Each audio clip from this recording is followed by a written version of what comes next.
Hi, good morning. Ano po bang messages ni God today sa atin from Mass?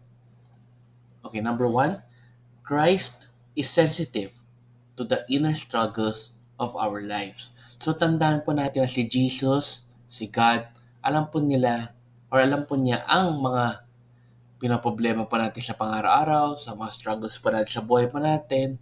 Kaya lagi lang po tayo talaga magdasal and remain faithful and trust in God na matutulungan po tayo na ma-solve yung mga problema na yun at mabigyan rin po tayo ng blessings. Number two, our prayers for other people wins graces for them. So, okay pala to. So, yung mga taong pinagdadasal po natin, nakakatulong po pala ang mga dasal na to para magkaroon rin sila ng graces from God. Kaya ituloy-tuloy lang po natin ang pagdadasal po sa kapwa po natin. Next, our faith can channel healing for others. So, okay pa pala yun. So, yung faith natin, yung trust natin kay God, nakakatulong po yon to channel healing sa others, lalo na yung mga nangangailangan po ng mga dasal po natin.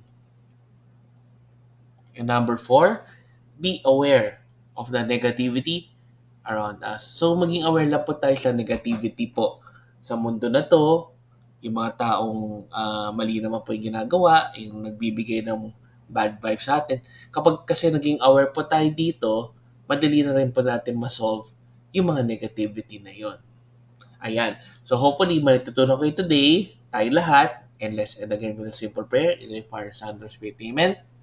Lord, sana po, makatulong po kami sa mga taong nangangailangan ng healing through our prayers for them. Sana po ay hindi pa rin makalimutan ang magdasal para po sa kapwa po namin at maiwasan rin namin ang mga negativity sa mundo po nito.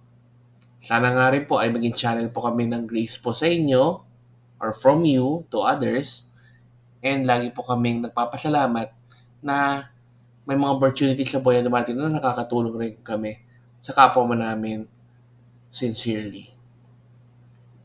In the name of Father, Son, and Spirit. Amen. So good morning po sa inyo. Have a great day. God bless. And let's end again with a simple Thanksgiving prayer. Daily thank you prayer. Lord, thank you very much for all the blessings that you are giving us every day. Thank you for our food, safety, security, guidance, and all your blessings. Please avoid us getting sick from all illnesses and forgive us for all our sins. Lord, I pray that all our hopes and dreams will come true in your own time. Again, Lord, thank you for all the blessings that you have given us. Amen.